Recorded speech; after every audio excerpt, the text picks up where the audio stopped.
A series that we've been doing on creation, and we're doing it non-traditionally. Where do traditions come from? Man, back somewhere. They're in the past somewhere.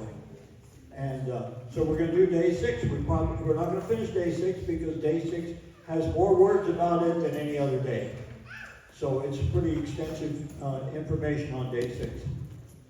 Colossians 2:8 says, "See to it that no one takes you captive through philosophy." Philosophers are people who try to understand, usually with mathematical ideas that come from assumptions. Assumption is a little idea that they got somewhere. Empty deception, according to the teaching of men, and that simple beliefs, it really is a primary principle, a really simple idea that they started with. And where most of the traditions came from, in my opinion, about creation. And the Pope right now is the new Pope is Augustinian. What does that mean? He studies Augustine, he likes Augustine, and Augustine is probably the most influential person about creation that has ever existed. In fact, the English language, the Western languages were influenced by him. There would be no science without Augustine. I don't think there would be any verb tenses in our language. He was a profound, impressive person, but he was a philosopher. And I'm sorry, but I disagree. I don't find his stories of creation, which are common among almost everybody. Our Bibles use the word beginning, and I don't find the word beginning in the original text.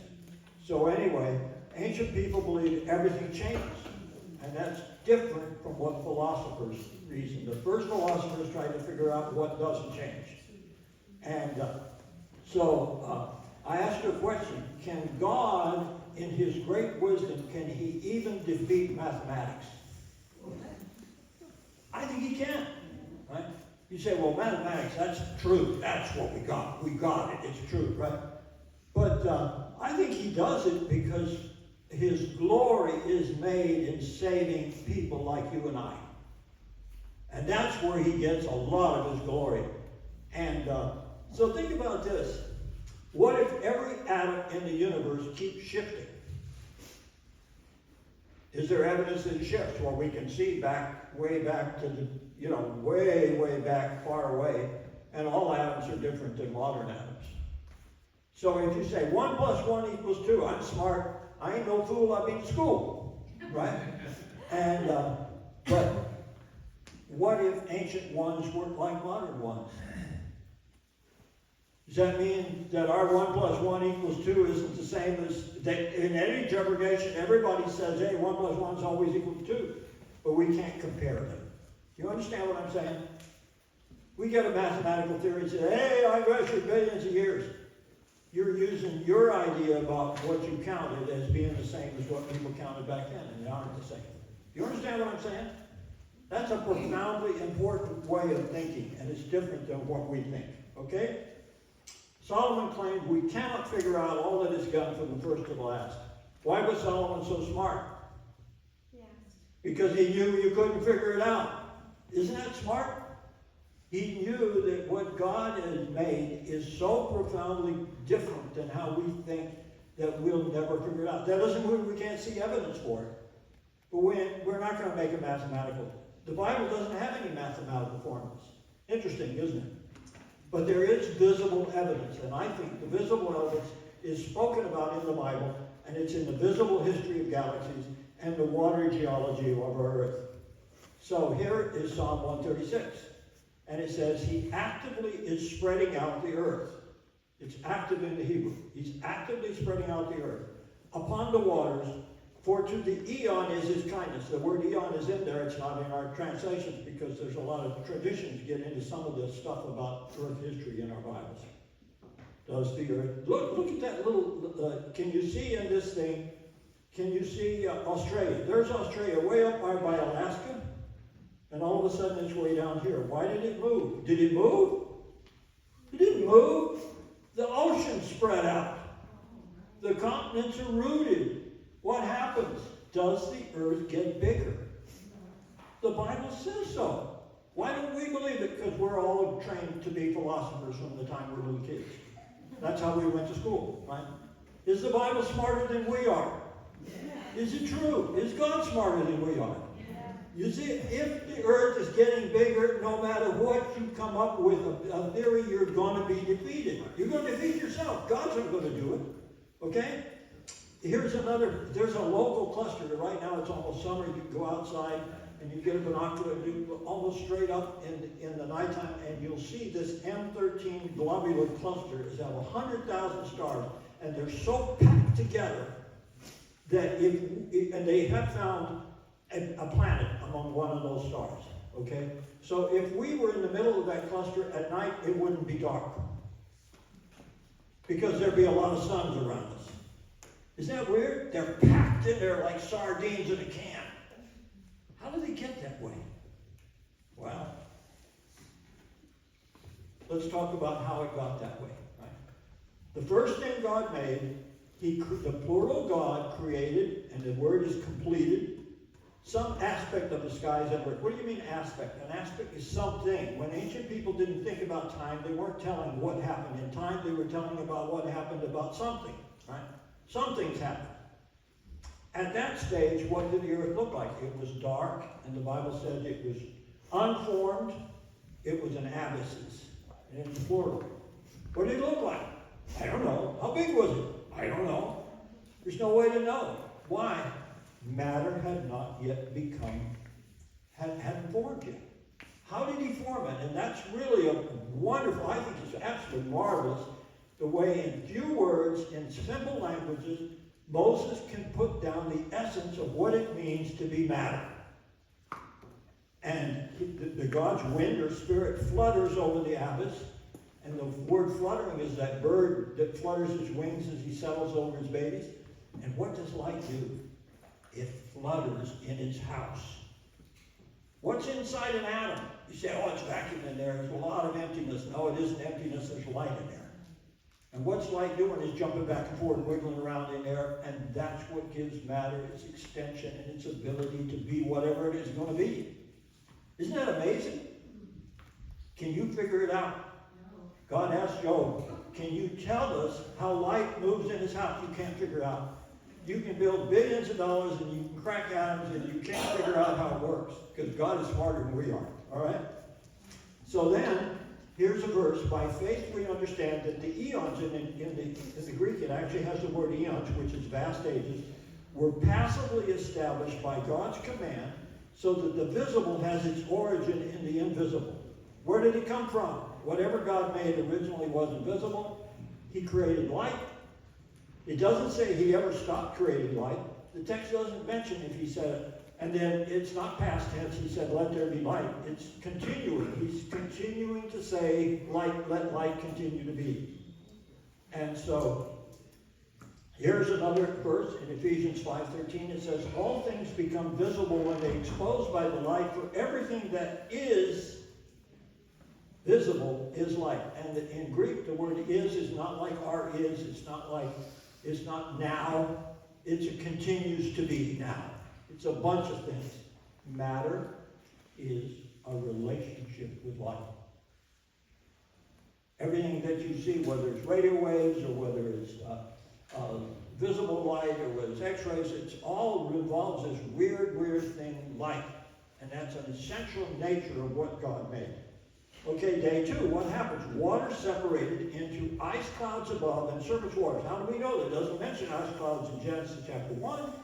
However, in Proverbs 8:28, where he's talking about how God made the earth, he mentions that there were geysers or jets, some kind of jets or geysers or fountains of the deep.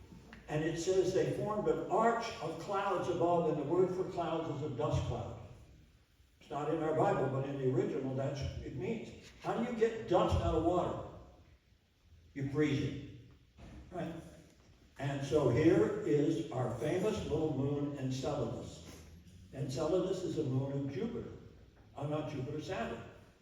And on the south pole of this moon, which is frozen over, it's all ice, right? There's geysers shooting out, and they're going out at 1,200 kilometers an hour. That's about 720 miles an hour. If there was air around the planet, it would be breaking the speed of sound, but you can't shoot a geyser through air because it would slow down, right? And what are they doing? They're forming ice clouds above. I think that's what happened on day 2. By the way, how do we know that what happened? The air came later, because he tells you about the air. He calls the. He 5 times on day 2, he uses that wonderful word to spread out. It means something that spreads. And he calls the air the spreader, the atmosphere, the sky. So that's what happened. First there was ice above, then the air. Day 3, the land arose out of the waters. The land is singular and the seas are plural. How can you have many lands, one land and many seas? Doesn't make sense, does it? But Peter tells us in 2 Peter that the waters stood together with the land in that era. So if you went on the land at first, it was watery. The waters were hot. We know that because we can dig down. One of the interesting things about layered stuff, like layers of, you look at the leaves of a book, you go down and you find layers of sediments in our 75% of all the land is covered with sedimentary rocks. And you go all the way down to the bottom, and what do you find? Really interesting stuff. Little critters that are smaller that you can't see with your eyes, and they actually cleaned the water. They took the chemicals and the metals out of solution, out of hot water. How do we know that? Well, we find iron ore. Billion tons of iron ore. And they were formed out of hot lakes. And where did they form? In the oceans? No, on the land. Why didn't they form in the oceans? The oceans didn't exist then. That makes sense? Not very much, does it? That's weird, isn't it? So, these cleansed the waters for later plants. And then on day 3, God called for the plants to be springing from the ground. Did he just say, boom, plants be? No, they sprung up, they began to grow. Some of them grew into trees, they fruited and reproduced on a fraction of a day. Does that make sense? You ever seen a tree do that? One of the interesting things about the Bible is we go down and we look at the plants that grew originally, and there are places down there where you can find you can find the roots in the rocks, little cracks in there where the roots used to be. And often they were fern trees. And fern trees grow in water. We don't have very many fern trees. There's a few of them left on the earth. And in Genesis 2, it tells you why there weren't any dry plants. And the word for plants in Genesis 2 is not the same as the word for herbs and bushes in Genesis 1. It's a desert plant. Different. See, I'm not following Augustine, right? I don't want to follow tradition. If it's a different word, then we need to use a different way of understanding it. And so water flowed out of the ground. All the ground was wet. Before there were men, before there were plants, the world was wet. So what does he do next? There's those fern plants. And by the way, that's what coal is made out of. Mostly coming out of the thing. Then on day 4, what does he do? On day 4, the plural God begins to make the sun, moon, and stars. He didn't make them then. He didn't create them. He made them into spreaders. And there's that wonderful word that's in the scriptures. The word spreaders, rakia, it's a noun of the verb to spread out. And it's the same word that was used on day 3. The spreader on day 2, the spreader atmosphere, and it's 5 times used on day 2, 3 times on day 4. And here's a small galaxy, a midget galaxy, and there are little clusters of stars coming out. It's going to form into a spiral galaxy. That's an early one. You can see the little strings of star clumps coming out. Here's another one. Can you see that they've rotated out? What do scientists say? They're dust bunnies. They fell in. Did they fall in? They couldn't have. It's impossible. A lot of times in the spiral galaxy, they accelerated all the way out and formed into a spiral. They kept growing as it came out. Does the word of the scriptures fit what we see? He called them spreaders. Are they spreaders? What do scientists say? They're dust bunnies. They came from a big bang, they all gathered together, they gathered in the dust, and they became a dust bunny. They're not dust bunnies. They're exactly the word we find in Scriptures. By the way, that's not traditional, but that's the way I read it. Here's another one, right? What is it? It's a spreader. Here's one. This one here is, if you could see it with your bare eyes without a telescope, it takes up a bigger space than the moon in our sky. And there's two jets coming out. This is Centaurus A. Two great big jets coming out. Some of them have X-rays, some of them have dust way on the end. And also stars are coming out in a spiral. So that if you're looking at it edgeways, it's a spiral galaxy with jets coming out on both ends. And by the way, we have the same thing in our galaxy. We have similar, maybe it doesn't look the same, but it's, our galaxy is a spiral galaxy too. And so that's day 4. Here's a verse. See who created these. The one who leads forth their host. You lead forth, what are you doing? You're bringing them out, right? Lead forth their host by number. He calls them all by name. Does God know the name of all the stars? How many are there? There are trillions of galaxies.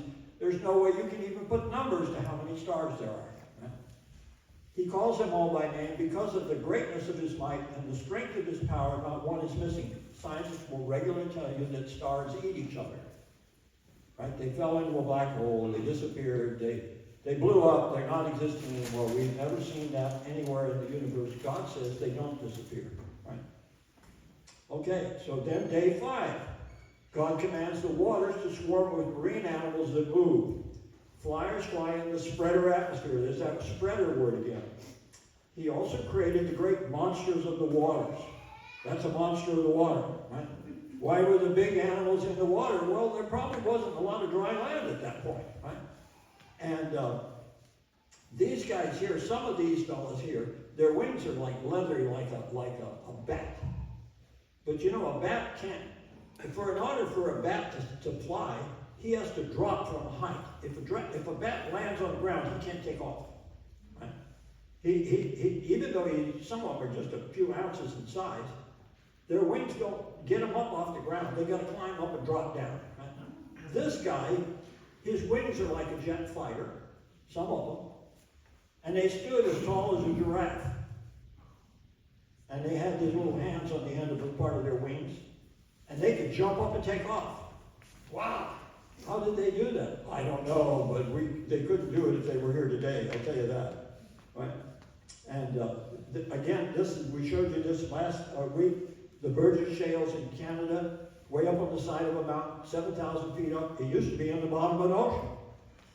And all these layers of rocks, they're shale rocks, and every inch of them is covered with fossils. And these are by the way, almost all fossils are marine fossils. I wonder why. The water used to stand on the land, right? And where do the marine fossils, if you're going to look for marine fossils, should you go in the ocean? No, don't go in the ocean. That's not where the fossils are. The fossils are on the land. Why are they on the land? Why are the fishes used to be on the land? Because the water used to stand on the land. There were many seas, and all the continents are made out of similar granite, and that's day 4. Now 5. Now we get to day 6. That's where we are today. The land animals and the humans. And this is a long passage, so we're not going to finish it today, but we're going to try and get through part of it. Verse 24, and I'm going to use, what I'm using is a rendering of the Bible. It's called, it's a Hebrew text that doesn't worry about our grammar, tries to be fit better to what it would have meant in those days. It's called the interlinear. And then Elohim, who's Elohim? He's the plural God who acts as one, right? And he is saying means he continues to say. It doesn't mean he said it. It's the ground shall bring forth moving land beasts after their kinds, and then it is becoming so. And then Elohim is making animals of the ground after their kinds, and beasts and everything that creeps on the ground after their kinds, and Elohim is seeing good. By the way, every day in the creation, God says he sees good except for one day. What day is the day that he didn't say was good? Day 2. Why would it be day 2? Because that ice that was up in space came down one day, didn't it? When did it come down? On Noah's 600th year, right? So it wasn't a good thing, that ice. It was good originally, but one day it caused some havoc, didn't it? And he is making the animals of the ground after their kinds. And Elohim seemed good.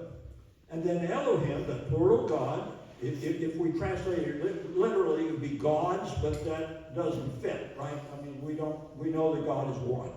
Jesus says, I and the Father are one. Is saying, let us make man after our image and after our likeness, and they shall sway or dominate the fish of the sea, the moving animals, and the flyers of the sky. So they're going to be the top of the heap when it comes to all the things that move, right? And every creature that moves on the ground. By the way, this is a fossil of a dragonfly.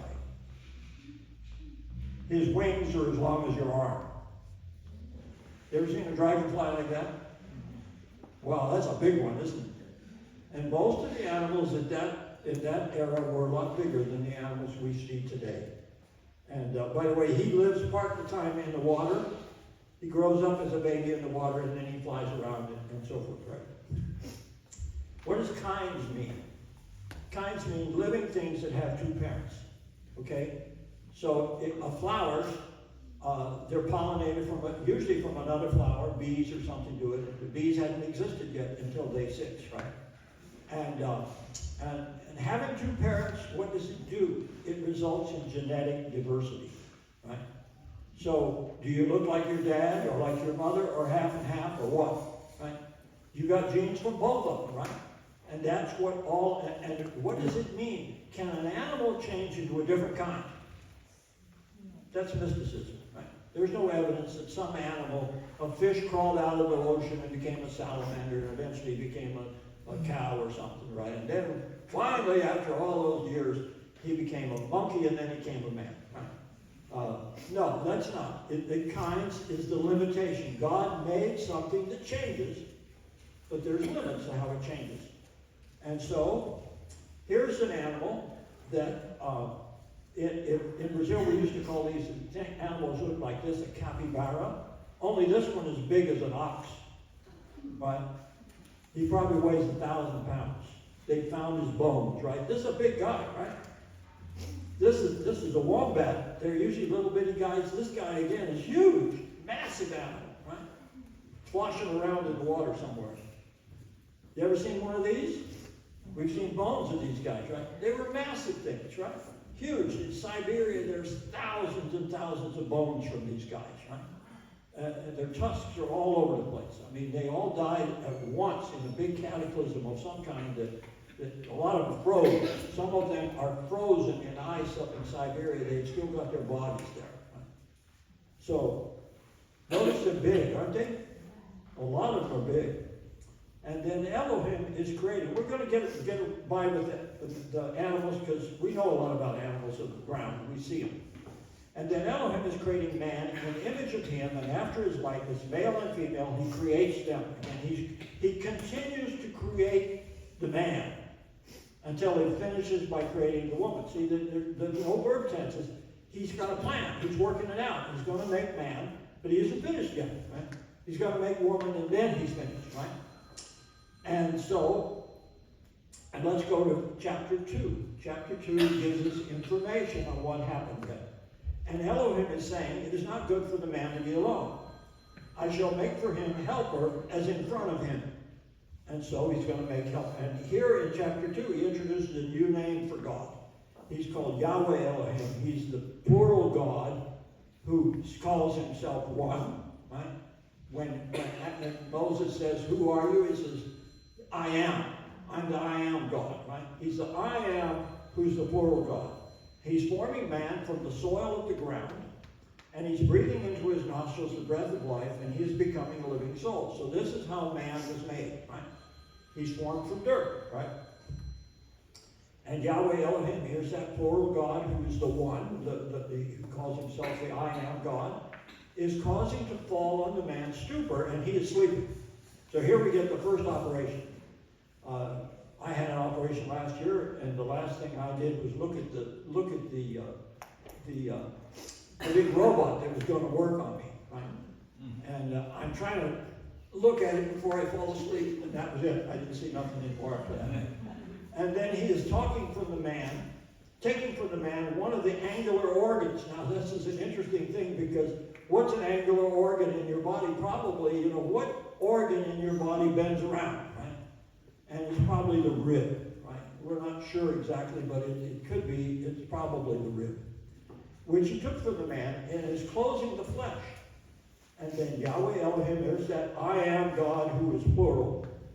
He's making one angular organ, which he took from the man, into a woman. So he's taken this bone, and he's making, by the way, in between these two passages here, he's taken Adam around, and he's introduced him to all the land animals. And he's asked Adam to name them all.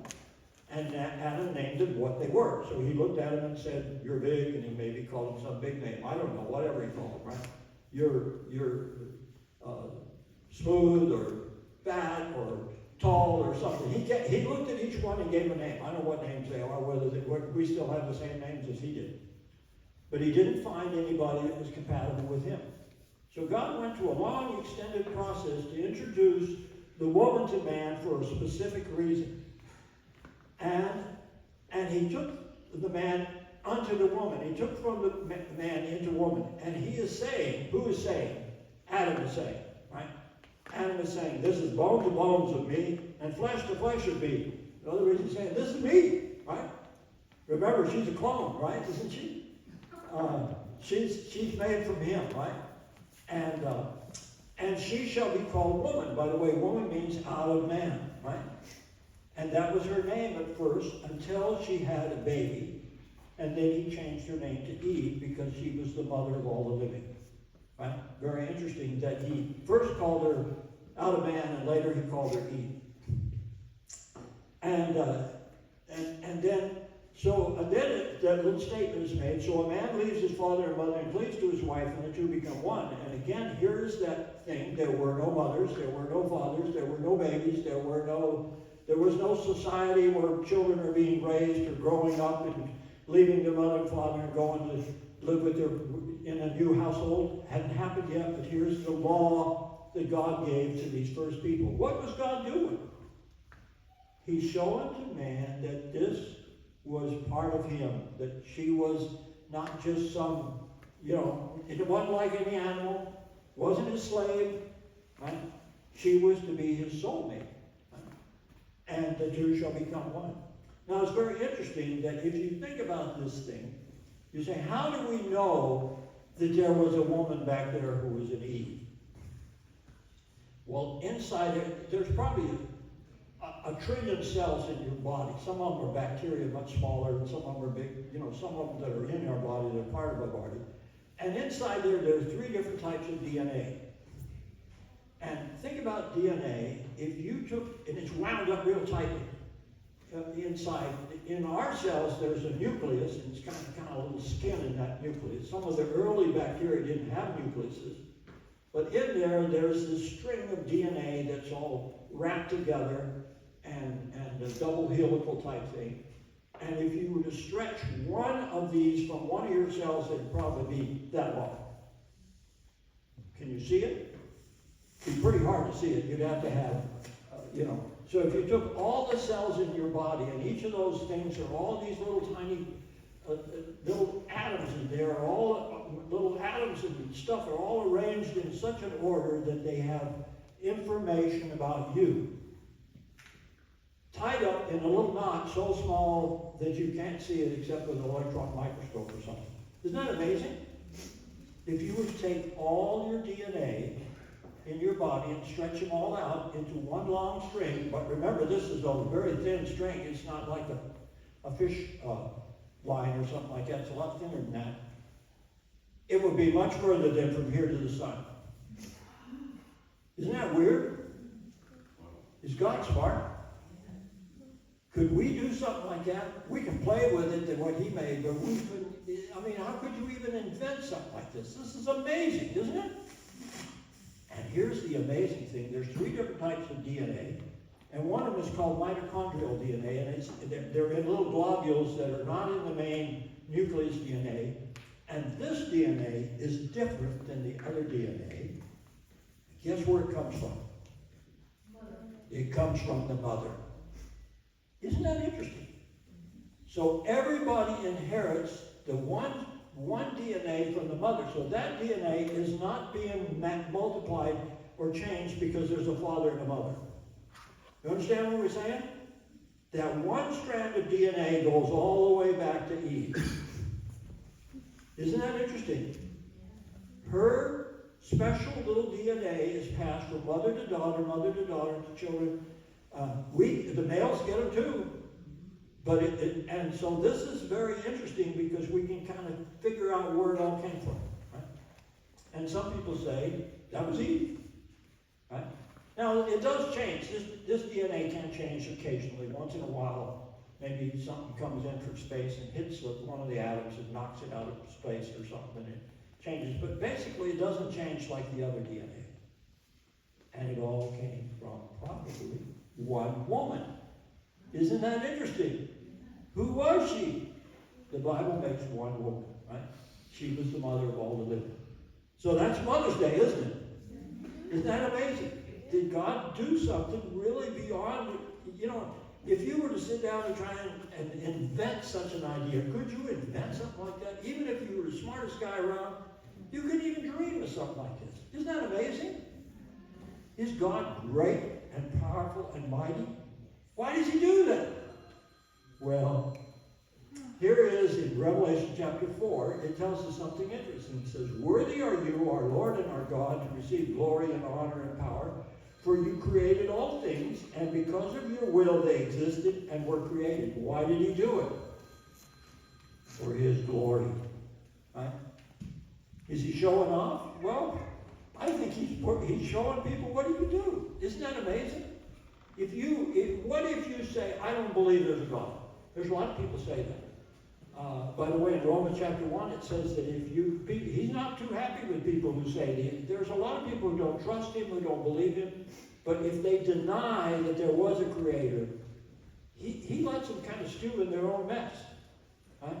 And he says, okay, you don't want to honor me as the creator, then, you're going to mess yourself up. Isn't that interesting? Because we are supposed to honor him as a creator. You can look around and see, one of the things I love about nature is you find there's connections. We're going to talk about that one of these days. What's a connection?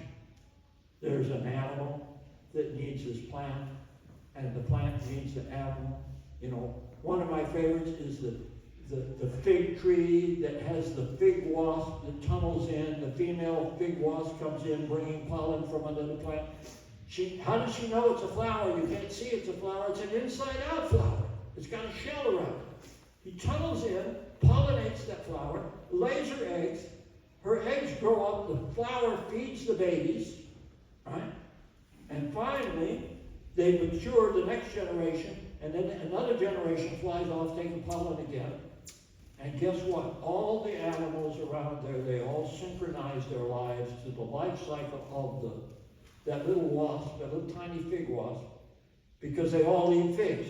They raise their babies to eat figs. How do they all get together and know how to do all that stuff? Well, there's a lot of things in nature that are connected that way. And he made it. And he made it for his glory. And one of the places he made, to me, the most amazing thing about his glory is those galaxies. Remember, I told you this last week. If you took a grain of sand and you put it on the end of your finger, and you held your finger out, and no matter how long you are, how long your arm is, the grain of sand probably is going to cover something in the sky. Right? If you took the amount of sky that's covered by that grain of sand, and you blew it up with a big old telescope like the Webb telescope, how many galaxies would be behind the grain of sand? Thousands. Thousands of galaxies, miniature, tiny galaxies, don't look anything like our galaxies around here. Is God great? Does he know what he's doing? Why is he doing that? Well, Revelation tells us that they sang a new song saying, "Worthy are you To take the book and to break its seals is the beginning of Revelation, where he's talking about how he's going to come and rescue the world. For you were slain and purchased for God with your blood men from every tribe and tongue and people and nation. That's also his glory. Not only did he make it, but he's going to save it when it crumbled and fell apart. Right? You made them to be a kingdom and priests to our God, and they will reign upon the earth. God's got a plan. He's going to come back, and he's going to fix the world. You think it needs fixing?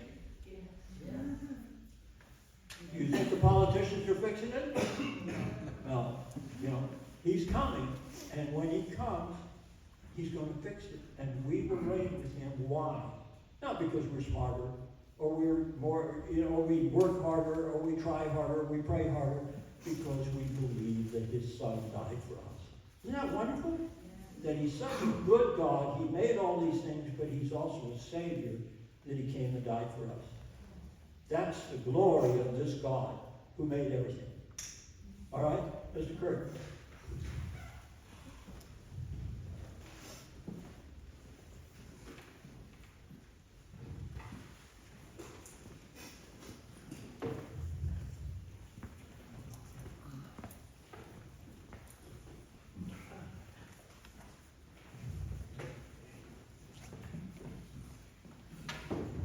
Thank you, Vic.